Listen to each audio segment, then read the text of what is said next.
Romildo, Amodeu, Denis Abraão, Herman, treinadores, Thiago Nunes, Felipão, Renato. A gente falou muitos nomes nos últimos dias a respeito do rebaixamento do Grêmio, mas está na hora da gente aprofundar um pouquinho esse debate e adentrarmos até no nosso próprio comportamento como torcedores do Grêmio, a gente olharmos algumas questões um pouco mais históricas dentro do Grêmio para a gente descobrir porque o Grêmio caiu pela terceira vez na sua história e nós vamos aqui nesse vídeo tratar dos 10 motivos que conduziram o Grêmio ao rebaixamento e eu já adianto para vocês que os 3 últimos são os que me causam mais impacto.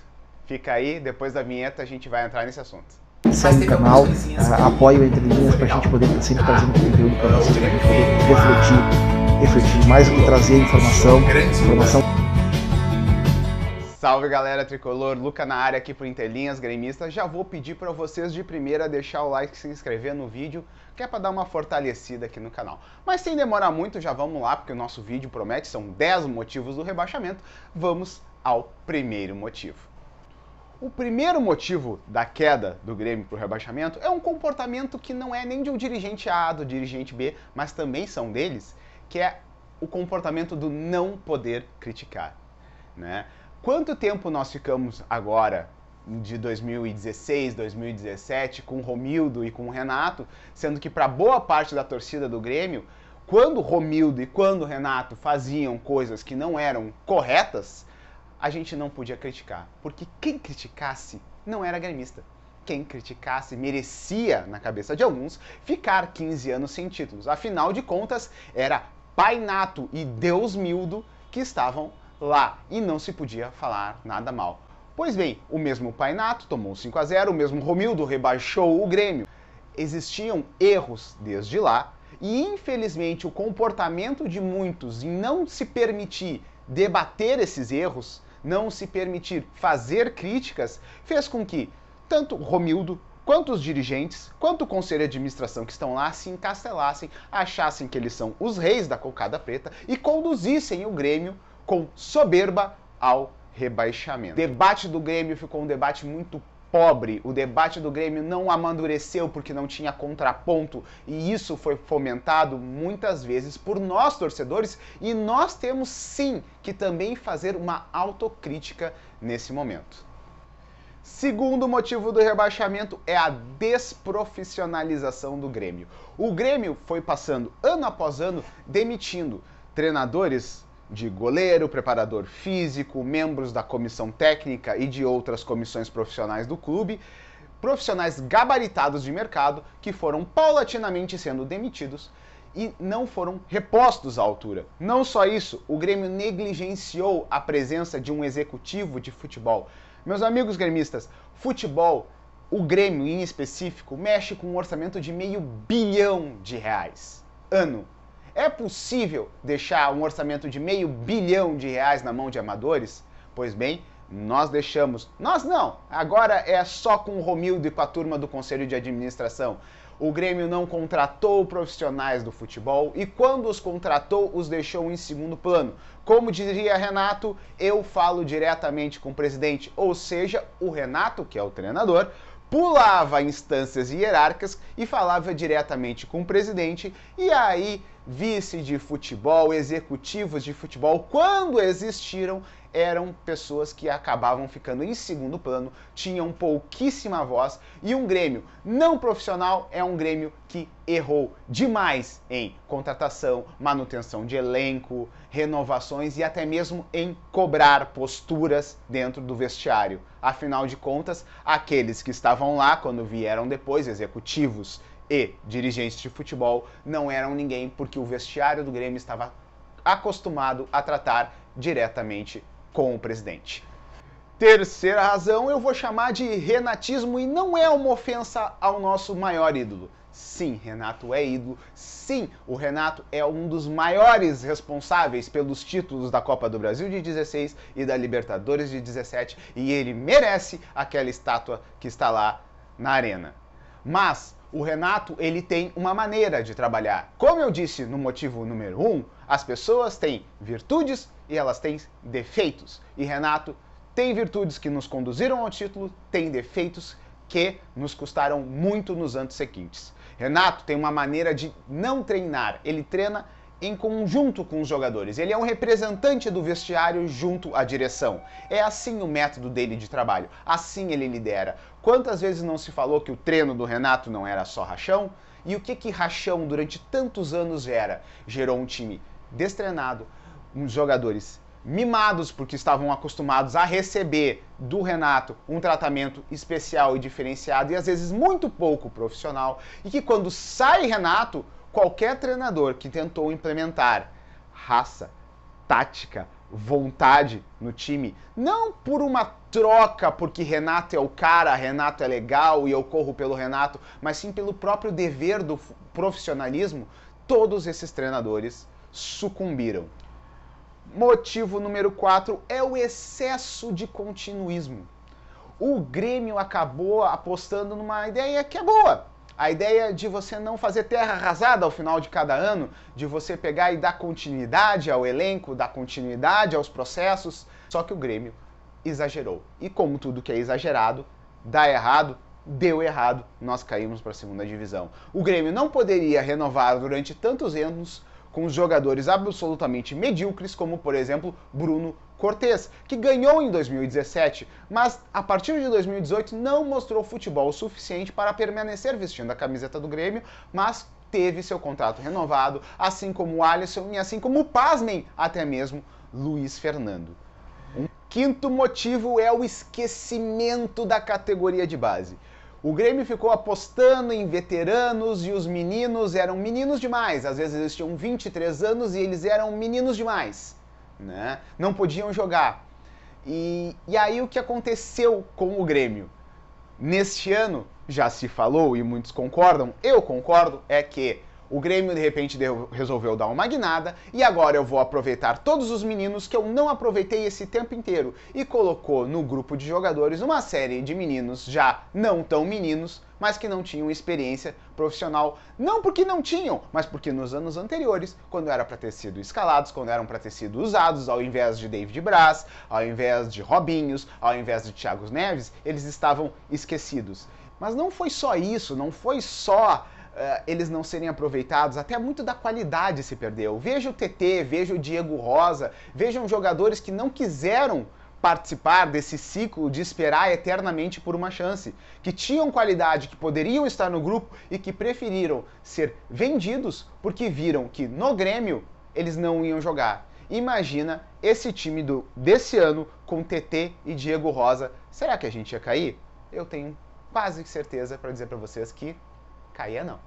Sexto motivo são as más substituições das vendas. O Grêmio vendeu muito bem, o Grêmio vendeu Arthur, o Grêmio vendeu o Luan, o Grêmio vendeu Everton Cebolinha, Pedro Rocha, o Wallace. O Grêmio vendeu bastante jogadores. O Grêmio vendeu Marcelo Groy. E como foram as substituições? O Grêmio sempre apostando em jogadores que eram refúgio de mercado. Ou quando fazia uma aposta um pouco mais ousada, faltava competência para acertar. Aí a gente volta àquele motivo da desprofissionalização, né? E o Grêmio foi empobrecendo o seu elenco. Afinal de contas, Matheus Henrique, bom jogador, mas não é Arthur. E quem substituiu o Matheus Henrique? Nem o Matheus Henrique é. O PP não é o Everton e o Ferreirinha não é o PP. Assim a gente foi rebaixando o status do nosso grupo sem substituir em outras posições. Porque se o PP não é o Everton, ótimo, então contrate alguém melhor que o Alisson para jogar no outro lado para compensar. O Grêmio fez pessimamente esse trabalho. Vendemos muito bem, vendemos jogadores de exceção, Arthur, Cebolinha, Luan, Marcelo Groy, o Wallace, TT, Diego Rosa. Tantos jogadores nós vendemos, e como foram as substituições? O time do Grêmio sempre ia diminuindo de tamanho, porque não é todo dia que você revela um Arthur, não é todo dia que você tem um Luan Rei da América, não é todo dia que você tem um Everton Cebolinha. Então, se o cara que substitui ele na base não é tão bom quanto aquele, você faz um investimento e você contrata um jogador para outra posição que agregue ao time e você faz assim um equilíbrio. Se o PP não é o Everton Cebolinha, você contrata alguém para outra extrema que seja melhor que o Alisson e assim você cria uma compensação. O Grêmio não fez isso. O Grêmio é regido por amadores. Voltamos a um motivo anterior. E é por isso que o Grêmio afundou. É por isso que a qualidade do grupo do Grêmio caiu tanto ao longo dos anos. O sétimo motivo são justamente as contratações. O Grêmio contrata mal. O Grêmio contratava refúgio de mercado, o Grêmio contratava jogadores que não poderiam ter vindo, como um Diego Tardelli. Como você traz um jogador de quase se aposentando, que está jogando há tanto tempo na China, pagando um salário de 1 milhão por mês? Como você contrata André Balada, que fracassou depois de começar bem no Santos, fracassou em todos os outros times grandes que tentou jogar? Como você traz esse jogador por 10 milhões? O oitavo, por incrível que pareça, é o superávit. Mas, Lucas, superávit é bom, não viaja. Gente, o problema não é superávit. Superávit é legal. O problema é você ter uma cultura de superávit. Esse ano, o Romildo começou o ano dando uma entrevista, já junto de Renato Portaluppi, falando uma coisa que passou despercebida de muitos. Ele falou que o Grêmio ia parar de promover jovens com base na idade e ia passar a promover jovens da categoria de base com base no critério técnico. E sabe o que significa? Que o Grêmio quis fazer uma linha de produção. Qualidade técnica não era mais importante. O que importava é você botar um jogador no time. Não interessa o quão bom ou ruim ele seja, desde que ele entre no time, ele jogue, ele se destaque. Para quê? Para vender. Assim como o Grêmio vendia bastante e recebeu muito dinheiro com essas vendas e não reinvestiu no time para se manter no topo. O Grêmio criou dentro de si uma cultura de superávit, uma cultura que demitiu profissionais de seleção brasileira para contratar um preparador físico tailandês. Por quê? Porque é mais barato. O Grêmio que vendeu jogadores jovens, jogadores da base, para contratar o quê? Refúgio de mercado.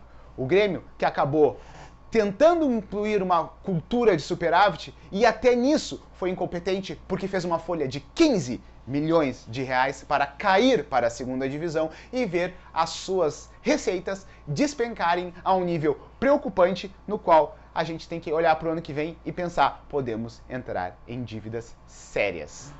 Novo no motivo é o distanciamento conosco, é o distanciamento com nós, torcedores.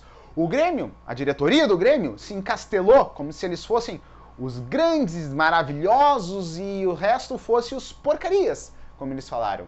O Grêmio passou quanto tempo em pandemia? E me pergunto, você que é associado tricolor, teve alguma promoção? O Grêmio recentemente lançou um serviço de streaming. Que ótimo! E nós que pagamos a mensalidade durante todo o tempo sem poder assistir os jogos, recebemos pelo menos esse consolo? Não. Quando o Grêmio voltou a ter torcida no estádio, o que aconteceu com o preço do ingresso? Aumentou. E que o Grêmio não se esconda atrás da gestão da arena. Porque quando quis fazer promoção, fez, né? Até de graça o ingresso foi. É só uma questão de querer e não se esconder. O Grêmio se distanciou da sua torcida. O Grêmio não ouviu a sua torcida. O Grêmio não conversou com a sua torcida. O Grêmio desprezou a própria torcida e chegou no final tentando apelar para a torcida para sair do rebaixamento, mas já não deu mais tempo. Décimo motivo é a omissão, principalmente de Romildo Bolzan e dos seus diretores. O Grêmio fez um vestiário mimado? Fez. Um vestiário que engoliu treinadores e não deixou eles trabalharem como eles gostariam? Sim. Agora, a quem competia domar esse vestiário? Quando o Renato, que era quem domava o vestiário, foi tirado do cargo? Competia a direção. O Grêmio tentou colocar Luiz Felipe Scolari, com todo o seu tamanho, com todo o seu currículo, com toda a sua história no Grêmio, para domar o vestiário e nem ele conseguiu. Quando o vestiário bateu de frente com o Felipão, a diretoria do Grêmio fechou com o vestiário, demitiu o Felipão. A diretoria do Grêmio em nenhum momento deu a cara para bater ao longo do ano, comprou as brigas internas que deveria comprar com o grupo de jogadores para que não caísse. Aí você vai me dizer, Lucas, você não está falando dos nossos técnicos incompetentes, tu não está falando dos nossos jogadores que foram mimados. Sim, sabe por que eu não estou falando deles? Porque alguém mimou os jogadores. Eles não nasceram assim. Sabe? Os nossos treinadores muitas vezes não puderam trabalhar do jeito que gostariam por causa justamente desse grupo de jogadores como ele foi formado e pela omissão da diretoria em colocar os jogadores no seu devido lugar. Então, ao fim e ao cabo, tudo isso é mais falar dos treinadores é mais consequência de outras ações anteriores do que um fato em si mesmo. Galera, eu espero que vocês tenham gostado desse vídeo. Deixa o like aí, eu sei que foi longo, mas a gente agradece de coração. Estamos todos os dias aqui tentando fazer conteúdo para melhorar o Grêmio, fazer conteúdo para a gente conversar, nós torcedores, para a gente debater. Então, por favor, deixa o like, compartilhe o vídeo, se inscreve aí no canal e fortalece Resenha de Gremista. Valeu, um abraço!